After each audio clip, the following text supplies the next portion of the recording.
Alô galera que gosta e que acompanha o futebol goiano, um forte abraço a todos vocês, sejam bem-vindos ao Futebol 62. Hoje tem Vila Nova e Atlético, Atlético e Vila Nova, por isso um abraço especial aos colorados e também aos rubro-negros. A decisão, o confronto, este duelo que vai apontar um finalista do Campeonato Goiano de 2022. E a partir de agora, neste pré-jogo, eu vou trazer para vocês as prováveis escalações, o que deve ser o desenho tático dessa partida, o retrospecto e muitas outras informações envolvendo o duelo entre o Dragão e o Tigrão.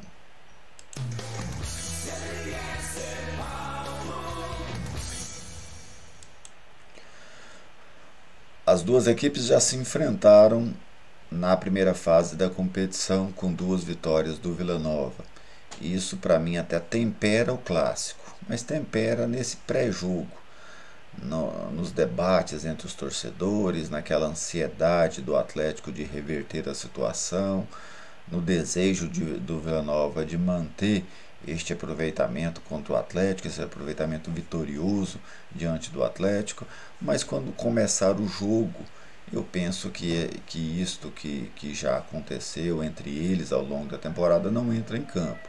Lógico que você pode ajustar uma marcação, tentar quebrar uma marcação que foi feita, usar esse histórico de atuação, esse histórico de comportamento tático, estratégico, para você tentar criar um fato novo.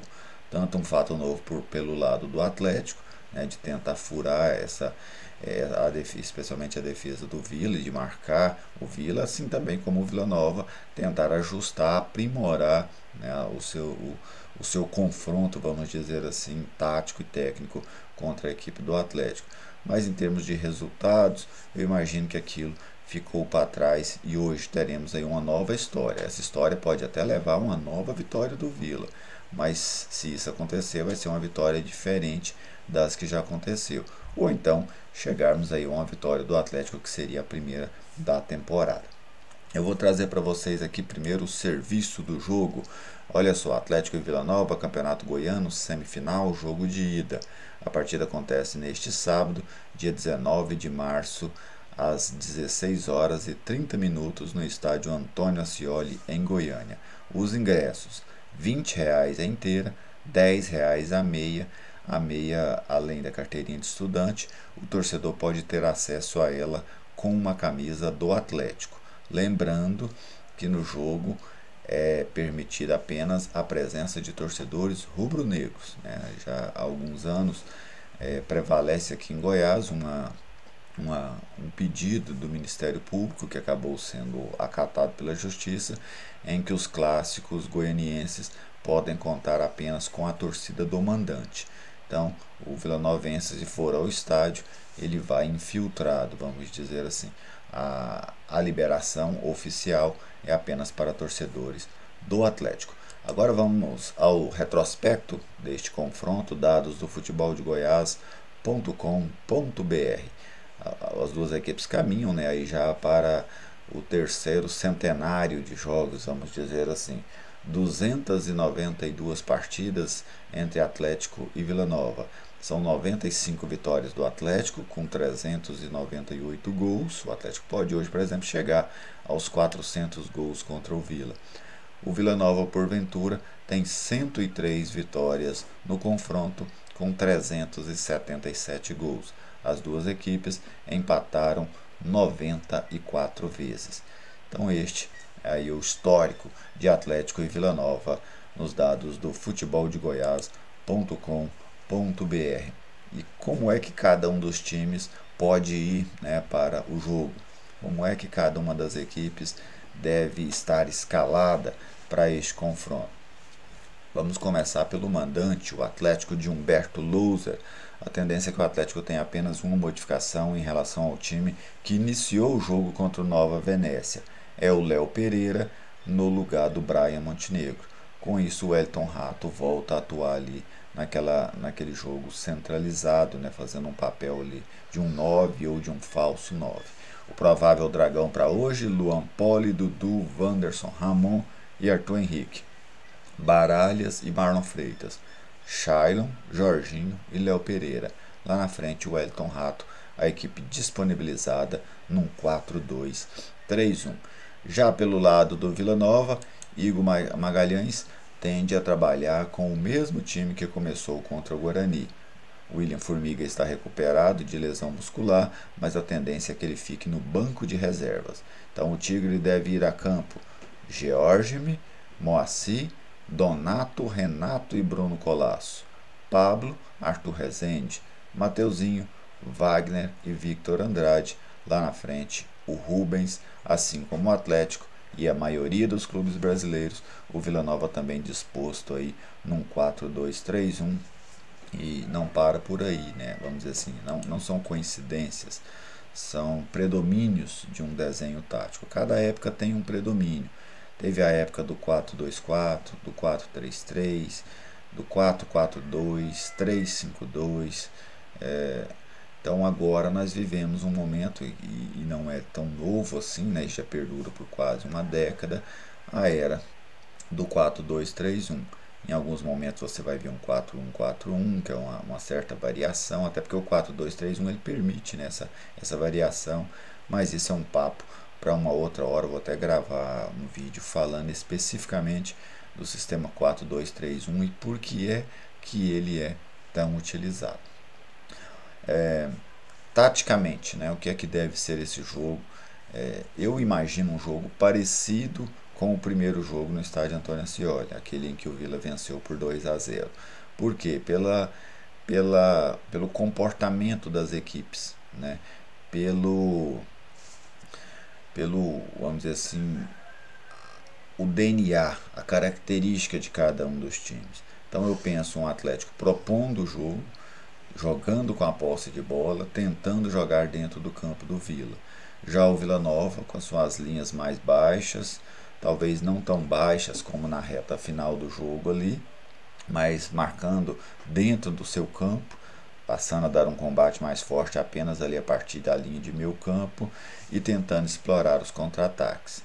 Estrategicamente é o que eu imagino para esse jogo. Que armas cada um tem, né, vamos dizer assim, para atuar desta forma. O Atlético ele tem vamos dizer assim, uma forma, né, e ela é muito utilizada nesse 4-2-3-1 que eu citava. Ele tem um homem agudo por um lado, né, em cima dessa escalação que eu trouxe para vocês, que é o Léo Pereira. É aquele jogador de partir para cima, aquele jogador de tentar a jogada individual. Do outro lado tem o Shailon. O Shailon já é um armador, um meio atacante, né, um armador, finalizador.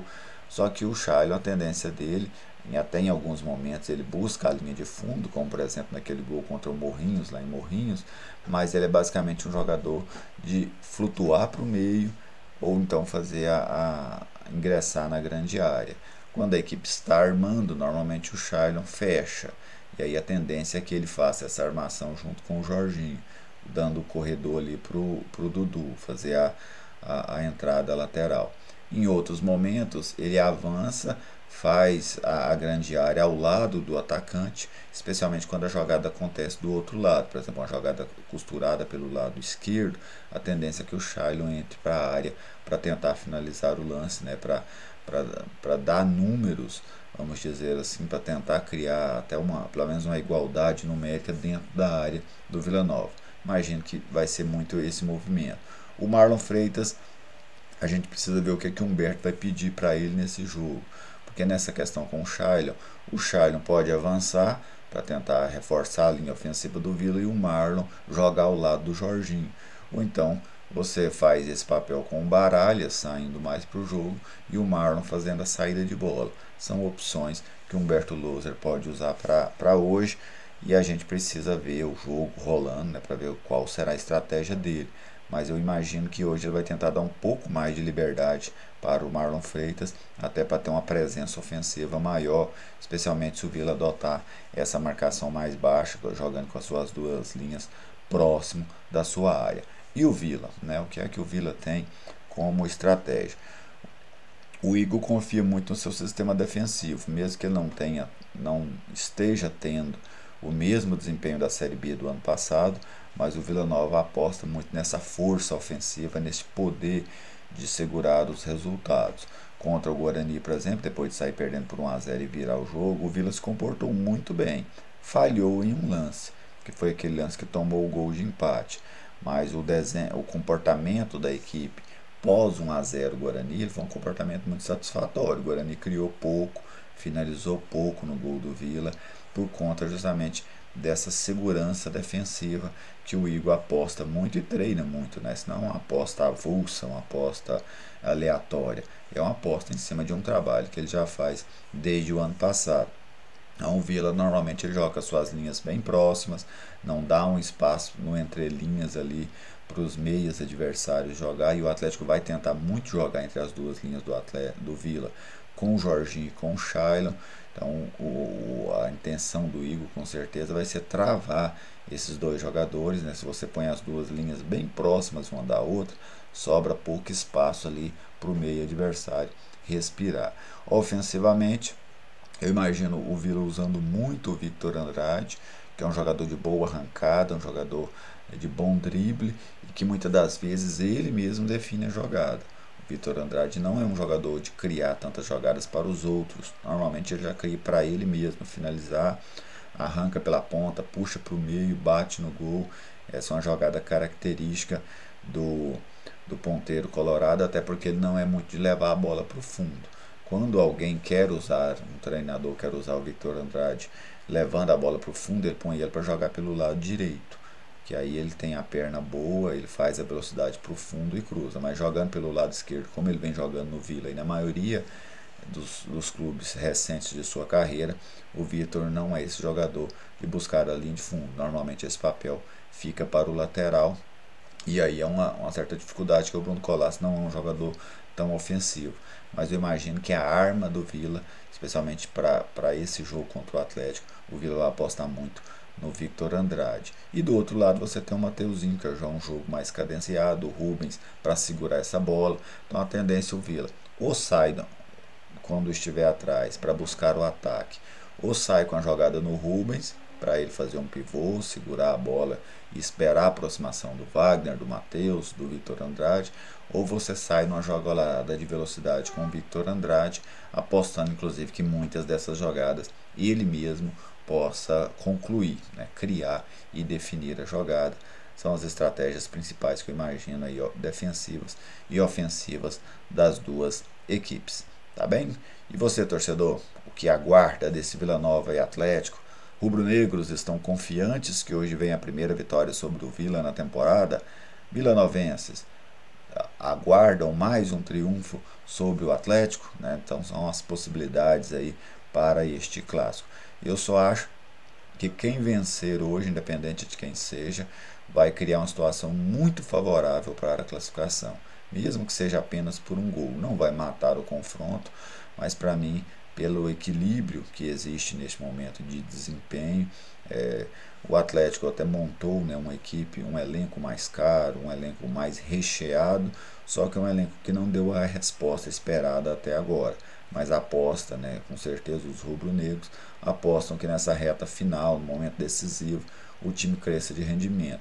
Já o Vila vem apostando muito na sua regularidade, né? O Vila é um time regular, um time que perde muito pouco, né? O Vila, se você pega aí nessa sequência de quase mais de 30 jogos, né, do ano passado com este ano, o Vila perdeu 3 vezes apenas. Então isso é um handicap que conta muito a favor da equipe colorada. Você, torcedor, pode deixar então aí o seu comentário, né, falando da sua expectativa para esse jogo. Eu até comecei um negócio novo aqui no canal, coloquei uma enquete. Você pode procurar aí no canal que você vai achar a enquete perguntando quem é que vence o jogo. Aos poucos, né, a gente vai criando umas novas dinâmicas aqui dentro do Futebol 62. Eu vou comentar esse jogo hoje pela rádio Bandeirantes 820. Estarei aí nos comentários de Atlético e Vila Nova. Depois do jogo eu faço um outro vídeo com a minha impressão, com a minha opinião do que foi o clássico. Um grande abraço a todos vocês, muito obrigado pela audiência. Se não é inscrito no canal, se inscreva, assim você ajuda a fortalecer o nosso espaço de debate do futebol goiano. Até a próxima.